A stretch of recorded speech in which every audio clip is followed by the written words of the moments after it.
Hello you beautiful people and welcome back to Let's Play Warhammer 40k Inquisitor Martyr in the next round, so to speak. And as I said in the last episode, I hope I did say that in the last episode, we are not going to the turret mission, the investigation right now. We will put in another turret mission in between, just to make sure we are going to make it the next time. If I remember correctly, we quite increased our power rating the last time by quite a lot, which is really amazing, don't get me wrong. So here's the next one. Mission briefing. A reinforced anti-air battery is voxcasting malefic summoning litanies after it was taken over by survivors from an obliterated chaos warship.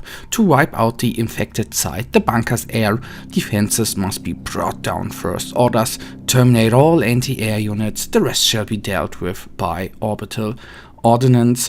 Objectives: a strategic enemy strong by protected by AA anti-air batteries must be deactivated. Once all anti-air batteries are down, the airstrike can be called upon the bunker. Deactivate all anti-air AA batteries. Call an airstrike on the bunker.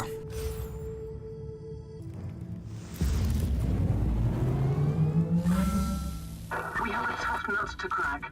Our forces are unable to launch an aerial strike on a bunker protected by counter-battery units. You take out the artillery pieces first, then mark the bunker for the expedition, while I feed you the necessary data from orbit. Alright, at least we will try that.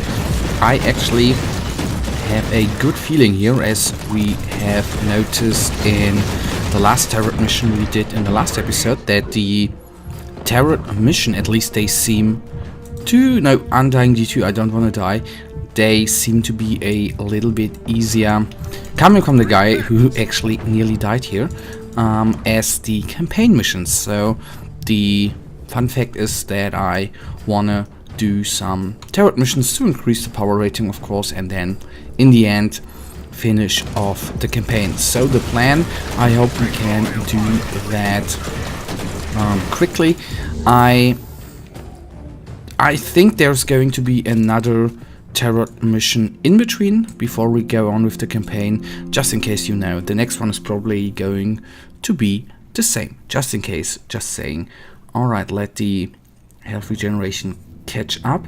Our next main target here is a Plague Legion, hey, Death Guard, or Plague Marine Havoc, which is a tough nut, you may know, because they can do a lot of damage, especially if our power rating is dropping down. I just pressed A. Still, what I need to bring to my attention is actually what is going to happen if you die. Do you get not a debuff, but you're probably not getting as many rewards as you would get if you win, wouldn't you? And they're the little I don't want to say problem, but I was under the illusion that we could make it. And that of course led to the point that I overextended myself. And well, that led to that weird little death of mine there. Shouldn't happen again. Honestly, I haven't been dying that often since the full release of the game. I remember a time during the alpha version where I was dying very often. I was dying every bloody episode, which, you know, in the normal cases in the campaign you can die not as often as you wish, but it actually does not matter how often you die. But in the random generated missions like this one, you are only allowed to die 3 times. So I was at least dying 1 or 2 times per episode there, so that was quite a tough time. I think Neocore games tweaked a little bit there with the power ratings and the power of the enemies. Although I would like to see... okay, now I remember that the turret missions actually are the same power rating as your character's power rating. So there you can see that the level is the same, so we do the same amounts of damage to the enemy as we would otherwise not. So that's a little nasty, this situation here, because the sorcerer of Nurgle there, or the prophet of Nurgle, is actually summoning in new enemies over time. So that is the weird little thing we have to cope with here. I will now try to focus on him. If I die one more time, I do not care. Yet that we already have died one time, it doesn't matter anymore, I guess. Unless we die a little bit more often than that. That shouldn't be accepted. Alright, the good thing there I have with the turret... okay, I thought I was stuck there. With the turret missions, of course, is that we... if we die, we can actually try it again. That is the nice part with turret missions. And I know, guys, I wanna know as well how the campaign is actually proceeding, so I want to see the end of the game as well. So we will get into that pretty damn soonish. Alright, so there you can see that the Tarantula gun has quite a long range, which is oftentimes, for me, not confusing, but surprising. Come on, get in, you little plague marine. Taking him down. Taking on the medical supply, like so. 2 refill charges, nice. And I will call down another Tarantula. And now deal with the nasty plague marines here. Of course, the advantage there, for example, of the Cyclone missile launcher strike, we would have taken down both the both of the Marines, plus we would have done, I think, a tonload of damage to the Apostle of Nurgle. But overall, I feel that the Tarantula is way more flexible, and that can be a nice part there, of course, as well. So once he is... oh, get out of the fog there, very important. And down it is, nice. Don't know why it actually was killed, because I think at the moment where we were reloading, it actually died. Hostile unit down. Rinse and repeat. In the name of the Emperor, of course. Oh yeah, that will do. That will do. So going on. We do not... well, I need to think about going away from the personal teleporter. I know it helps out in certain situations, but overall I'm not using it as often as I would like to. Or no, not what I would like to, but as often as I imagined it. So that's the little bummer there. So the shields and the Cyclone missile launcher I was using on a regular basis. Maybe just to get it into use, I should use it in order to get out of a dicey situation. Maybe that is the plan I should implement right now. For example, when we are down in suppression rating, like so, and I just do that. In a correct way, I should do it. Alright, we are still overwhelmed. Health regeneration kicking in. Can I kill it before I know? Yes, nice. That was the last situation. Inoculator plus kill there. Not happening too often, but fair enough. Alright, these guys gone us. So a nasty... oh, a winnable champion. Honestly, did we already face one of these guys? I can't remember. Let us slowly just regenerate here and then see and go on. Yeah, we faced one of these guys. Alright. Having...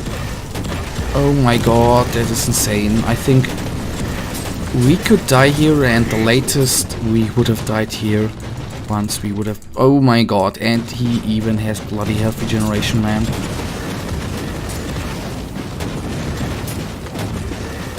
That is sometimes what I think is really insane in this game, that certain enemies have such a large amount... God damn it! Such a, not large amount, but such a fast regeneration rate that you really got a little bit of trouble there, but still, I'm hoping we are going to make it. I know, I said in the beginning we are doing the Tarot mission in order to increase our power rating silently, but here we died already 2 times, and we are allowed to die only 1 more time. So a little bit of a little fail there of mine. Although I really have to say, for anyone who says in the comments, or should say, you died because you didn't retreat in the right moment. Yes, you are right. I should have retreated way earlier. That was a mistake I really did there. Fair enough. Alright, the Plague Bearer down, still having 3 inoculators, which ain't that bad. And another refill, that's nice as well. To be honest, I really hope we are not going to face one more of the vulnerable veterans there. That guy was just insane.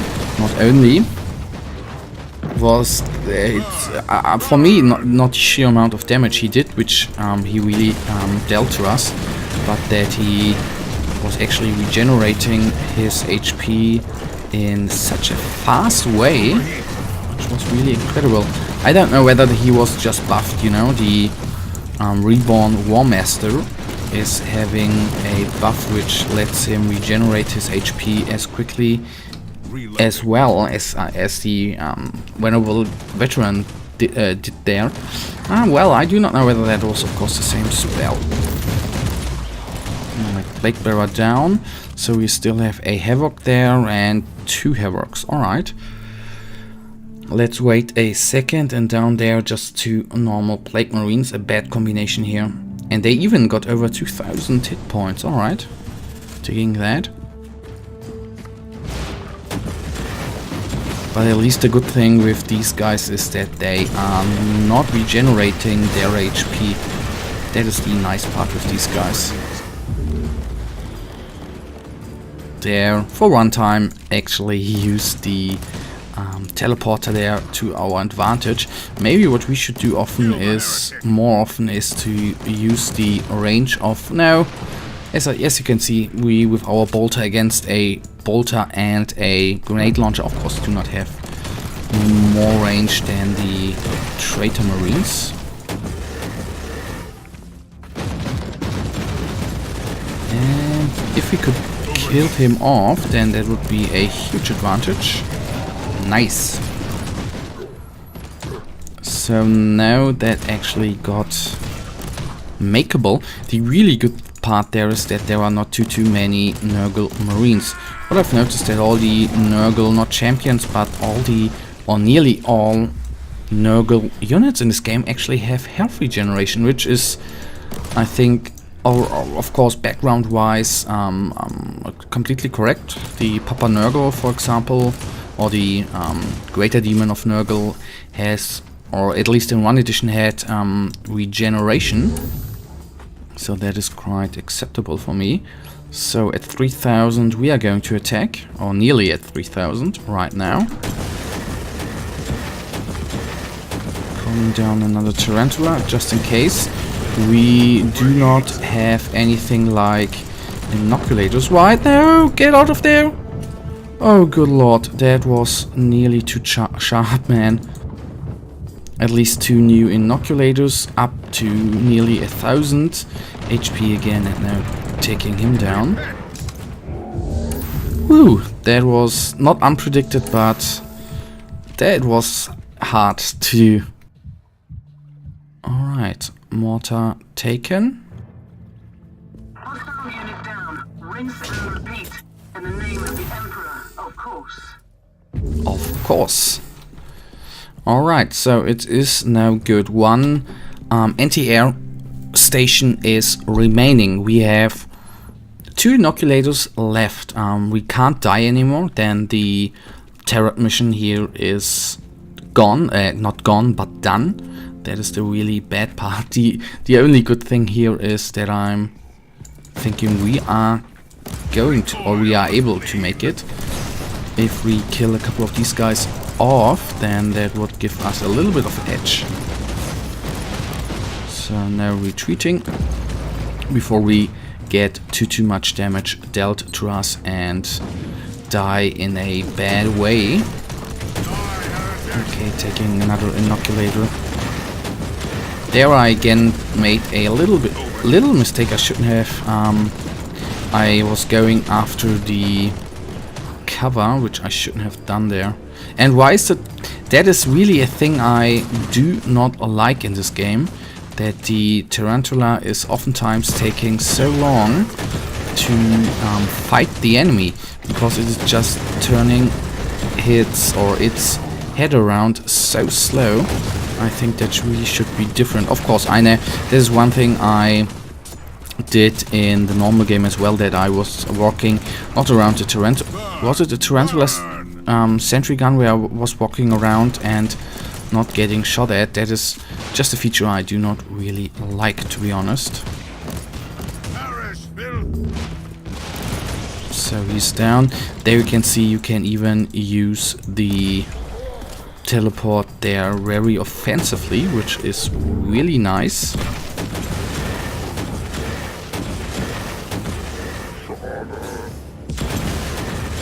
Okay, we can make it. I hope, come on, take it down, Yes, it is gone. Alright, so always focus on the guy who summons guys, because that makes the summoned guys go away. Just a little logic there. One less target to worry about. Keep going. Alright, we have to go back there. Now, I was wondering on the... not wondering, but I was feeling lucky that we wouldn't have to go in there. But in the end, you can see we have to get in there and... not jump, but jump in. We have to get in there and crack the bunker open, which we will do, and which we will do gladly. And of course there's another apostle of Nurgle. And I need to be really careful. So taking it down, there it goes. Just a couple of guys remaining, the last one there. And now letting it explode. Let's see the little animation there. Well, okay, there it was. Great work down there. Is it heresy to think that these hostiles were a bit out of your league? Of course not.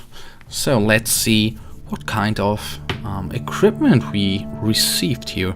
Really wanna see it. So 2 signums, which we already get, a melter, which could be an upgrade, so 3 potential upgrades, new armor, new inoculator, oh yeah, that looks nice. So quick look at our equipment here. The armor is no upgrade, the inoculator is a upgrade, I am going to take that one. And this kind of armor here is no upgrade. Well, there I don't know. Go for all resistance or for plus HP. That is the big question there. I would love to use this purity seal, but I don't want to lose the health regeneration. That's always the trade-off there. So 47 and 48. 47 and 48. So that is going to be a switch. 43, 43. So both of them are going to be replaced indefinitely, bringing us to 580. So we increased our power rating a little bit, and that one here I'm going to take. that even lets us use then the jump pack a little more. I would like to switch that, but I do not want to lose the health regeneration again. And remember, we had a new melter gun, which is a upgrade, I think, a big run actually, bringing us to 588 in the power rating thingy. So we will do one more. We will do one more tarot mission, and I promise after that we are going to go on with the investigation through fire and flames. For now, guys, that brings us to the end of this episode, and as usual, I really thank you for watching. If you actually have enjoyed this episode, guys, then please give me a thumbs up and subscribe, and hopefully I'll see you guys in the next episode. Until then, have a nice day, stay frosty, bye.